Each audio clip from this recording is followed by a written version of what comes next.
The tall ships that once used to ply the waters off the Pacific coast all had one thing in common. Most were built outside of the Pacific Northwest. At least that was the recent thinking. But one North Bay man has uncovered new information that could rewrite the history books.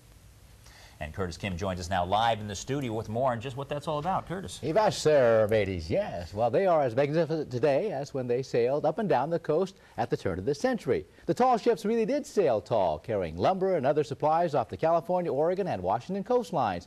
But an unexpected discovery has one North Bay man ready to chart new waters along the North Bay trails.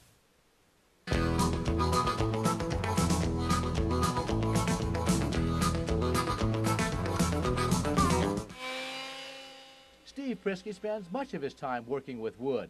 He has turned his childhood passion into a profession. You might call what Priske does a lost art.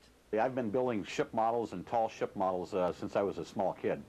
But around the time I turned 20 years old, it turned into a profession. For example, I've built all the ship models that you see in the children's movie Hook. Another movie that I'm very well known for is the movie The Bodyguard. You'll see the movie opens on this boat puttering across this Hollywood swimming pool, and they use it throughout the entire movie. But model shipbuilding is just one of his pastimes. Priske is working on a book about the origins of the tall ships. Seems a chance find in a garage in Coos Bay, Oregon, has led Priske to a unique discovery. I expected that I was going to find paper photographs, old faded out paper photographs. So I take down the first crate and I crack it open, and my gosh, I couldn't believe it. There was just stacks and stacks of these glass plate negative photographs depicting tall ships. Why is this historic? Because up until now, historians believe tall ships were only built on the East Coast. I came to realize that, my gosh, indeed, on the West Coast, they did have shipyards, every bit the equivalent of the finest shipyards on the East Coast.